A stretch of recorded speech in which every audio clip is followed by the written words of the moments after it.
Welcome to stock study Nifty bank Nifty নতুন analysis ভিডিওতে আপনাদের সবাইকে স্বাগতম। এই ভিডিওতে আমরা ডিসকাস করব, এই ভিডিওতে আমরা কভার করব এইচডিএফসি ব্যাংকের যে রেজাল্ট এসছে, রেজাল্ট কেমন এসছে, এখান থেকে এইচডিএফসি ব্যাংকের ইম্পর্টেন্ট লেভেল কী থাকবে, আগামী দিনের ট্রেড প্ল্যান কীভাবে করা যেতে পারে, এবং এইচডিএফসি ব্যাংক যেহেতু ব্যাংক নিফটির এবং আমাদের ইন্ডিয়ান স্টক মার্কেটের ক্ষেত্রে যদি দেখি এইচডিএফসি ব্যাংকের ওয়েটেজ অনেকটা বেশি থাকে ইন্ডেক্সের মুভমেন্টের জন্য, তো সেখান থেকে এইচডিএফসি ব্যাংকের মুভমেন্ট হলে সেখানে আমাদের নিফটি ব্যাংক নিফটি তার কেমন এফেক্ট পড়তে পারে।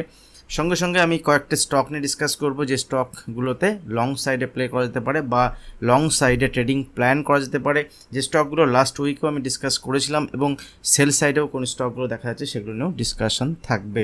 শনিবার একটা ভিডিও আমি আপনাদের সঙ্গে শেয়ার করেছিলাম, নিফটি ব্যাংক নিফটির ইম্পর্টেন্ট লেভেল আমি সেখানে শেয়ার করেছিলাম, যে এখান থেকে যে লেভেলগুলোর বেসিসে লাস্ট দিন আমি ট্রেড প্ল্যান আপনাদের সঙ্গে ডিসকাস করেছিলাম, মার্কেট এক্স্যাক্টলি নিফটি ব্যাংক নিফটির ক্ষেত্রে সেই লেভেল সাপোর্ট নিয়েছে। ইভেন ফিন নিফটি অ্যানালিসিস আমি লাস্ট অ্যানালিসিস ভিডিওতে আপনাদের সঙ্গে ডিসকাশন করেছি।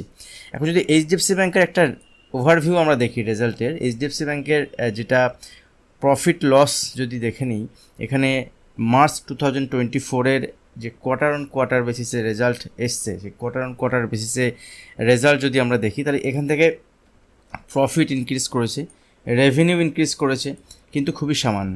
দেখুন, একটা বিষয় এখানে মাথায় রাখবেন, যখন আমরা রেজাল্ট দেখব কোয়ার্টার অন কোয়ার্টার বেসিসেই রেজাল্ট দেখব, এখানে ইয়ার অন ইয়ারের বেসিসে রেজাল্ট দেখলে চলবে না, কারণ লাস্ট ইয়ার যখন এইচডিএফসি ব্যাংকের রেজাল্ট এসেছিল সেই রেজাল্ট কিন্তু মার্জার হওয়ার আগের রেজাল্ট। আর এই বছরে যখন আমরা রেজাল্ট দেখছি এইচডিএফসি ব্যাংকের বা এই কোয়ার্টারের যখন রেজাল্ট দেখছি, যেহেতু এটা লাস্ট কোয়ার্টারের রেজাল্ট, তো লাস্ট কোয়ার্টারের রেজাল্ট মানে ইয়ার এন্ডিংয়ের রেজাল্ট, দ্যাট মিনস গত বছরের ইয়ার অন ইয়ার বেসিসেও আমরা দেখতে পারি, বাট ইয়ার অন বেসিসে রেজাল্ট দেখতে পারেন, বাট সেই রেজাল্টের অ্যানালিসিস কিন্তু এখানে কাজ করবে না। তো প্রথমে যদি আমরা দেখে নিই ডিসেম্বর 2023, এটা screener.in আমি দেখাচ্ছি, ডিসেম্বর 2023 এই কোয়ার্টারের যে রেজাল্ট ছিল, মানে থার্ড কোয়ার্টারে, সেটাতে রেভিনিউ ছিল কত? রেভিনিউ ছিল 78,000 crore। এখন যদি কোটি টাকা, এখন যদি আমরা রেজাল্ট দেখি 79,434 crore, মানে এত কোটি টাকা, তাহলে এখানে কিন্তু সামান্য বেড়েছে নেট। যদি আমরা রেভিনিউ দেখি, রেভিনিউ বেসিসে এখানে সামান্য বেড়েছে। ইন্টারেস্ট ইনকাম যদি দেখি, ইন্টারেস্ট ইনকামও এখানে বেড়েছে, যেটা 43,242 কোটি টাকা ছিল, সেটা বেড়ে এখন হয়েছে 43,692 কোটি টাকা। খুব বেশি বাড়েনি, সামান্য বেড়েছে, বাট এখানে প্রফিট তো হয়েছে, বাট এখানে ইন্টারেস্ট ইনকাম তো বেড়েছে।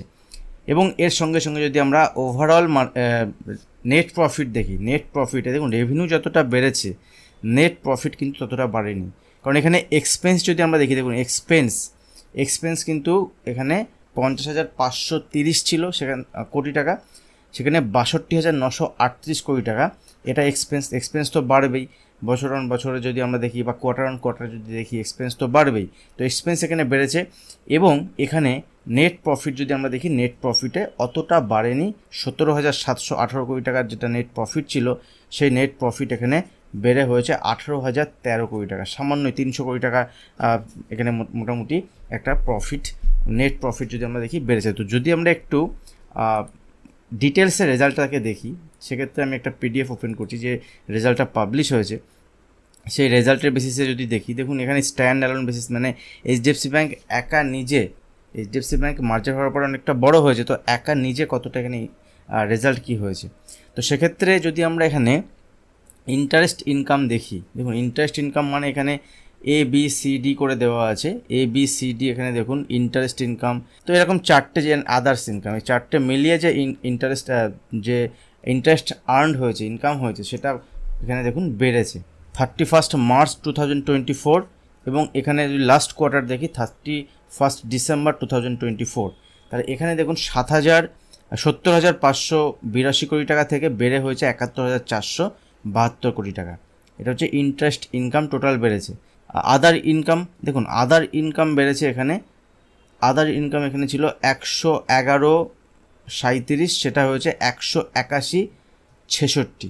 দ্যাট মিনস আদার ইনকাম কিন্তু অনেকটা বেড়েছে ইন্টারেস্ট ইনকামের থেকে। আদার ইনকামের মধ্যে কোম্পানির কিছু সেলিং আছে, যে সেলগুলো করে সেখান থেকে কিছু আর্ন করেছে, তো সেটা একটা ইনকাম যেটা আদার্স ইনকামের মধ্যে এসছে। তো আদার্স ইনকাম ইন্টারেস্ট ইনকামের থেকে, যেটা মানে কোনো ব্যাঙ্কিং সেক্টরের বা কোনো ব্যাঙ্কিং সেক্টর কোনো স্টকের ক্ষেত্রে যেটা হয়, সেটা মেনলি ব্যাঙ্কিংয়ের বিজনেস কীভাবে হয়, ব্যাঙ্কিংয়ের বিজনেস হয় পাবলিকের থেকে কম টাকাতে তারা ডিপোজিট নেয় এবং সেটা লোন দিয়ে সেখান থেকে একটা ইন্টারেস্ট বাবদ কিছু টাকা তারা আর্ন করে, তো সেটাই মেনলি ইন্টারেস্ট ইনকাম। আর ব্যাঙ্কিংয়ের মেন ইনকাম হচ্ছে ইন্টারেস্ট ইনকাম, বাট এখানে ইন্টারেস্ট ইনকাম কিন্তু সামান্যই বেড়েছে, খুব বেশি বাড়েনি যদি কোয়ার্টার অন কোয়ার্টার বেসিসে দেখি। বাট এখানে যদি আমরা আদার্স ইনকাম দেখি, আদার্স ইনকামটা অনেকটা বেড়েছে। তো মেন আমরা ফোকাস করব কোনো একটা কোম্পানির ক্ষেত্রে তার যে মেন ফাংশন, তার যে মেন যে অপারেশন, সেই অপারেশন থেকে কতটা ইনকাম আসছে সেই ইনকামটা, বা অপারেশন থেকে কিন্তু এখানে ইনকাম বেশি নয়, আদার্স ইনকাম এখানে বেশি। তো এখান থেকে টোটাল ইনকাম যদি আমরা দেখি, টোটাল ইনকামের ফিগার হচ্ছে 89639 crore, এবং যদি টোটাল ইনকাম থেকে টোটাল এক্সপেন্ডিচার যেটা আছে এটা যদি মাইনাস করি তাহলে চলে আসবে আমার প্রফিট, অপারেটিং প্রফিট।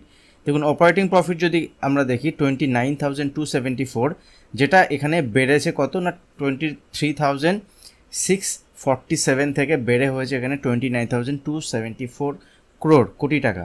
তো এখান থেকে প্রফিট তো এখানে বেড়েছে, অপারেশনাল প্রফিট, কারণ আদার ইনকাম বেড়েছিল, আমি আগেই আপনাদের সঙ্গে ডিসকাস করলাম। কিন্তু এখানে ব্যাংকের ক্ষেত্রে আরেকটা ইম্পর্টেন্ট পয়েন্ট থাকে, সেটা হচ্ছে প্রভিশন।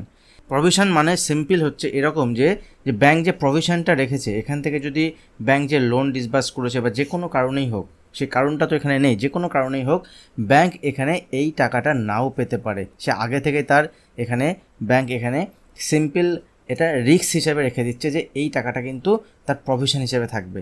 তো এই প্রভিশন যদি আমরা দেখি, সেটা গত বছর ছিল 4,000, গত কোয়ার্টারে লাস্ট কোয়ার্টারে ছিল 3 মাস আগে 4,216 কোটি টাকা, সেটা বেড়ে হয়েছে 13,500 কোটি টাকা।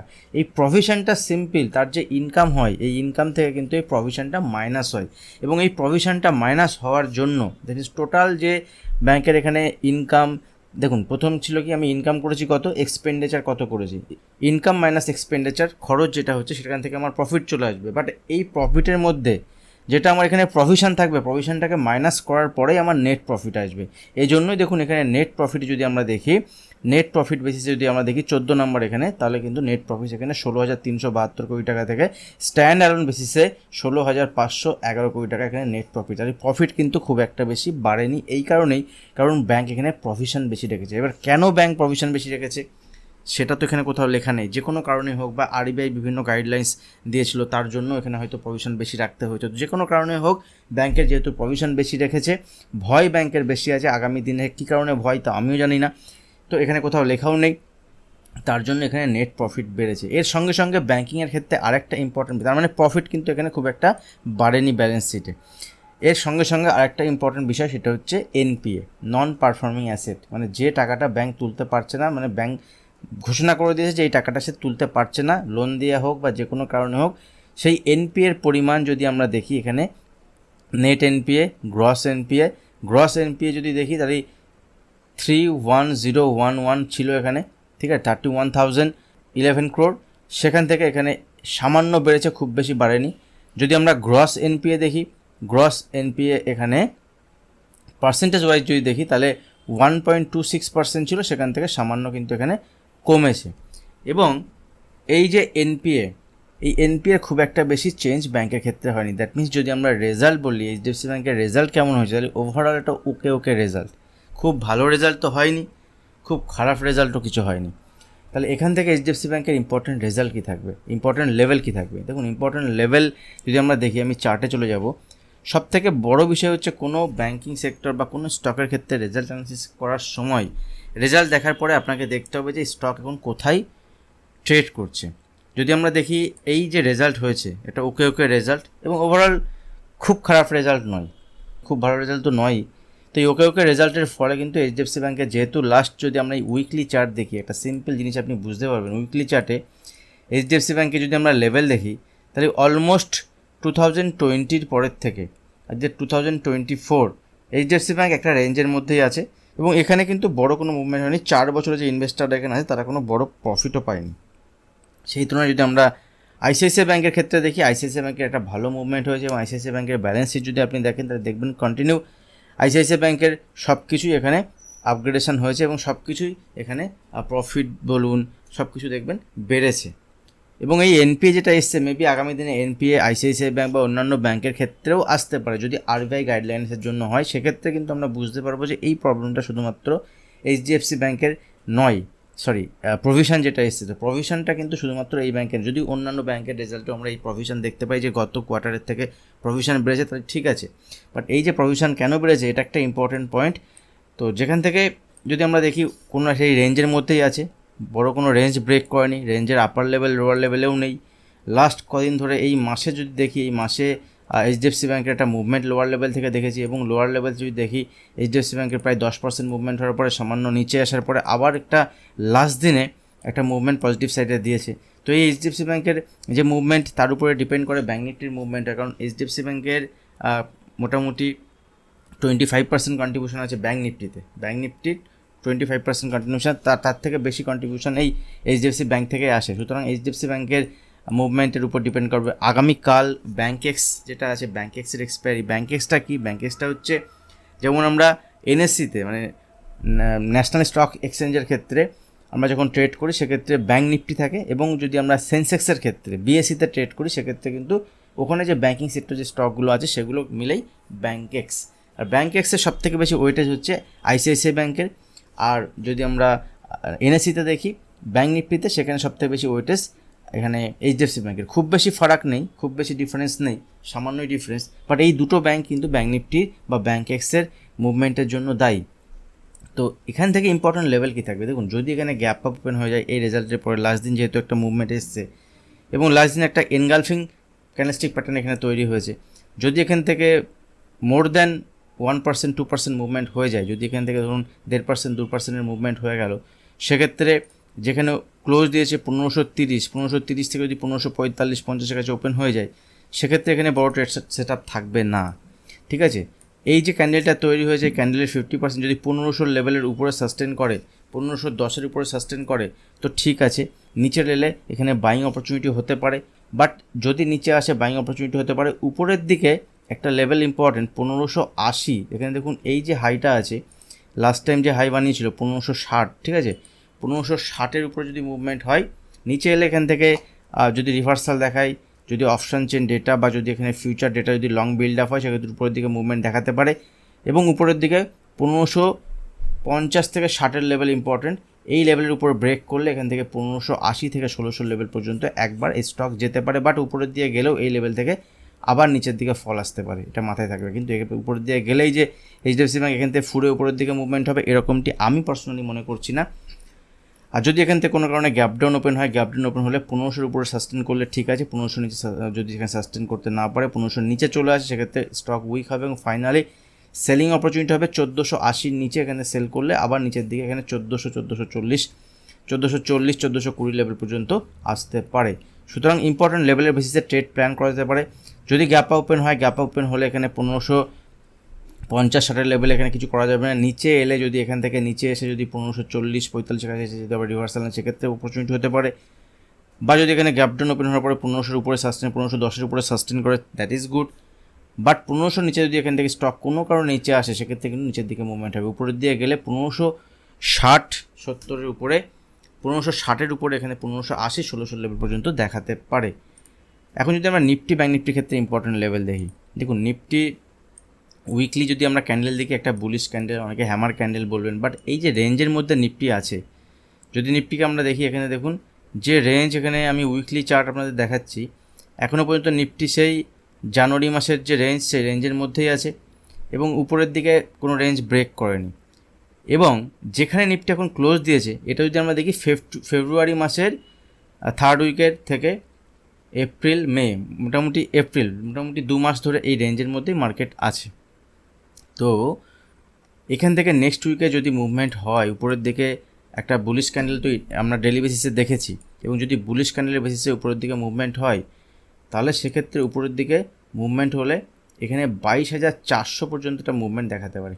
ঠিক আছে, 22,400 মার্ক করে উইকলি বেসিসে। এবং নিচের দিকে সাপোর্ট লেভেল কোথায় থাকবে? সাপোর্ট লেভেল থাকবে এখানে 21,700 থেকে 750 লেভেল, এই রেঞ্জের মধ্যেই এক্সপেক্ট করা যেতে পারে নেক্সট উইকের জন্য। ঠিক আছে, এবার ট্রেডিং প্ল্যান কীভাবে করা যেতে পারে? যদি নিচে আসে, দেখুন এই যে ক্যান্ডেলটা তৈরি হয়েছে, ক্যান্ডেলের 50% মার্ক করে নেবো আমি। ঠিক আছে, দ্যাট মিনস 22,000-এর লেভেল পর্যন্ত এখানে বাইং অপরচুনিটি হতে পারে, buy on dip strategy 22,000 level পর্যন্ত। বা 22,000 লেভেলের নিচে এলে কিন্তু সেখানে বাই অন ডিপ থাকবে না। উপরে কারণ এই যে ক্যান্ডেলটা লাস্ট দিন তৈরি হয়েছে, যদি এই ক্যান্ডেলটা একটা বুলিশ ক্যান্ডেল হয় এবং যদি এখানে লং হয়, নেক্সট উইক আগামীকাল থেকে আমাদের মান্থলি এক্সপায়ারি উইক স্টার্ট হবে। তো এই মান্থলি এক্সপায়ারিতে মার্কেট যদি উপরে যায়, সেক্ষেত্রে এখান থেকে উপরের দিকে মাল্টিপল রেজিস্ট্যান্স লেভেল থাকলেও উপরের দিকে 22,350 থেকে 400 লেভেল পর্যন্ত মার্কেট দেখাতে পারে। এবং যদি এই লেভেলের এখানে ক্লোজ দেয়, আগামী সপ্তাহে আমরা বুলিশ সাইড নিয়ে ট্রেড প্ল্যান করতে পারি। বাট যদি বাজার উপরে গিয়ে এই লেভেলে আসে, সেখানে একবার প্রফিট বুক করা দরকার। আগামীকাল যদি মার্কেট এখানে, আমি 15 মিনিটের চার্ট ওপেন করছি, আগামীকাল যদি মার্কেট এখান থেকে flat to gap up open হয়, সেক্ষেত্রে গ্যাপ আপ ওপেন হওয়ার পরে তো যদি এখানে 22,300 320 কাছাকাছি, মানে এখান থেকে 100 পয়েন্ট 150 পয়েন্ট উপরে যদি গ্যাপ আপ ওপেন হয়, তাহলে গ্যাপ আপ ওপেন হলে এখানে লং সাইডে প্ল্যান আমি পার্সোনালি করবো না। গ্যাপ ওপেন হলে নিচে যদি আসে, সেক্ষেত্রে বাইং অপরচুনিটি হতে পারে।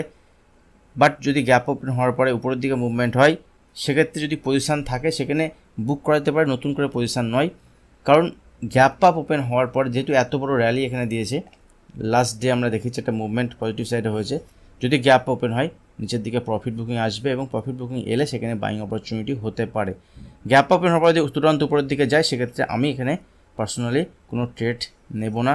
যদি এখানে নিফটি ফাইনালি 22,400 উপরে সাস্টেন করে, সেক্ষেত্রে 22,500 লেভেল পর্যন্ত দেখাতে পারে।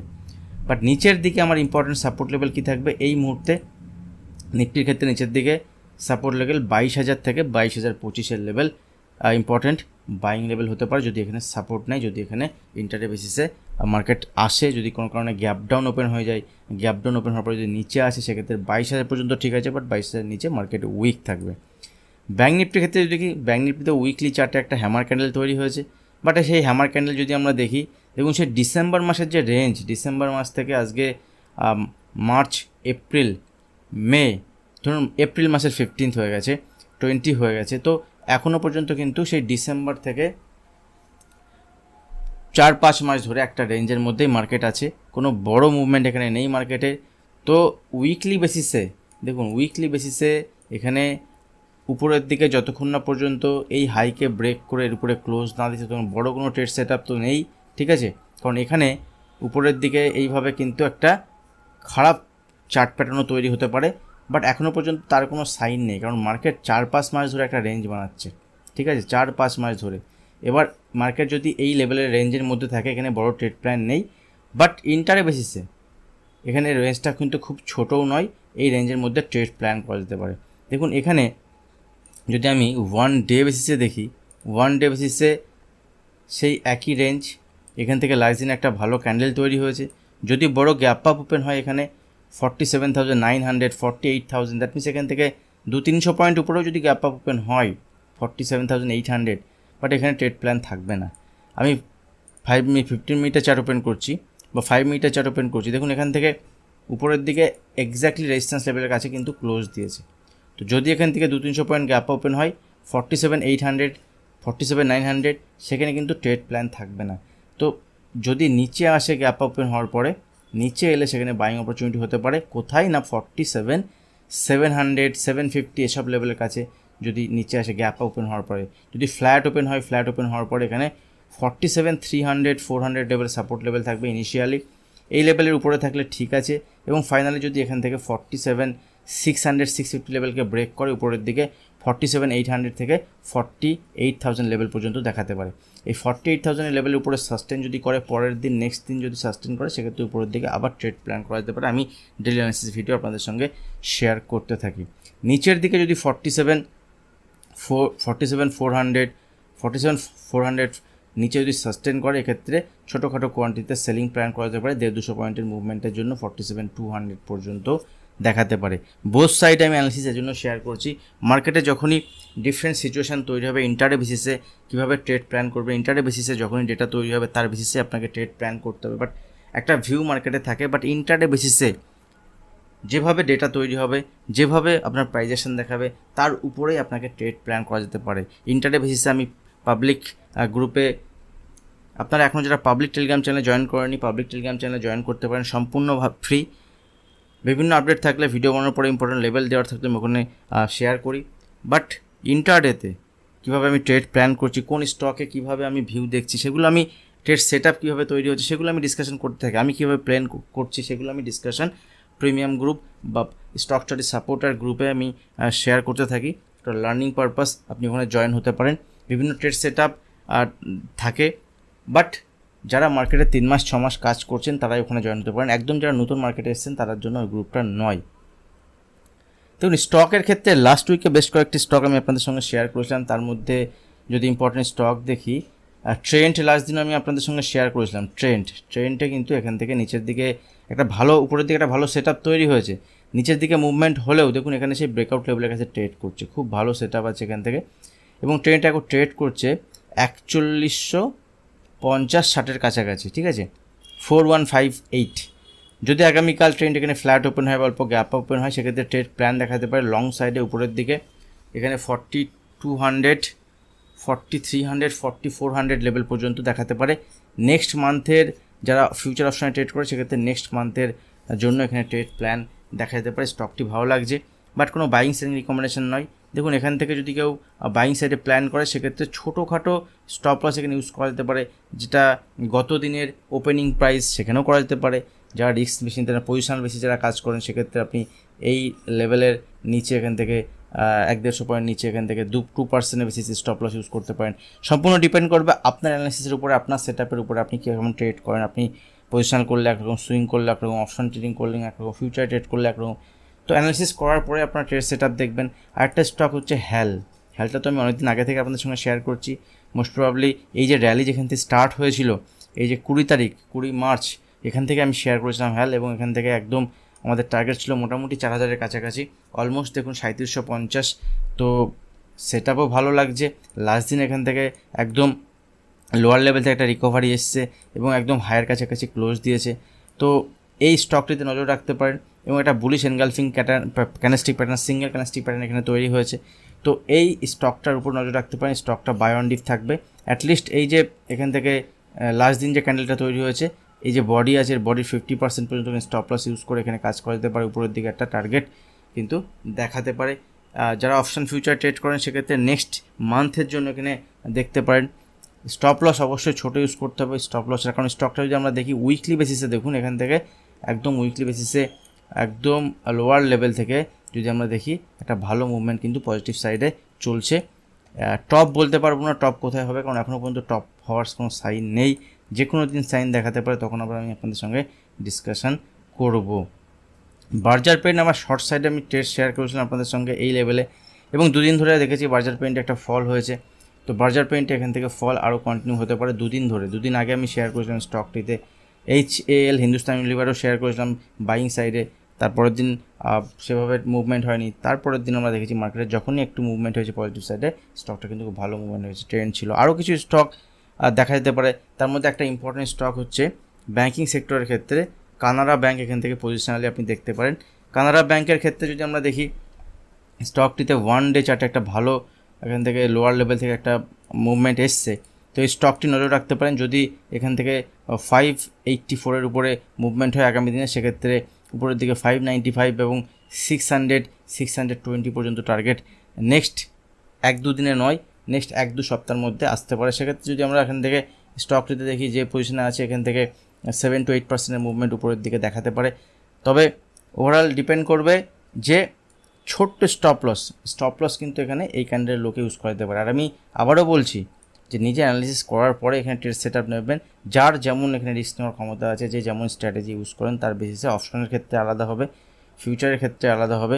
স্টক আমি আপনাদের সঙ্গে সিলেক্ট করে দিচ্ছি কিছু, কারণ আপনারা অনেকে রিকোয়েস্ট করেছেন। বাট কমেন্ট সেকশানে আপনাদের কমেন্ট চাই, লাইক চাই, শেয়ার চাই। এগুলো যদি থাকে তাহলে আগামী দিনে আরও ভালো অ্যানালিসিস ভিডিও রেগুলার বেসিসে আসতে থাকবে। আপনাদের কমেন্ট খুবই মূল্যবান। আপনাদের কমেন্ট যত আসবে, লাইক যত আসবে, ততই সাপোর্ট থাকবে এবং সেই সাপোর্টের বেসিসে আগামী দিনে ভিডিও আসবে। আজ ভিডিও এখানে শেষ করছি, দেখা হবে নেক্সট ভিডিওতে। ধন্যবাদ।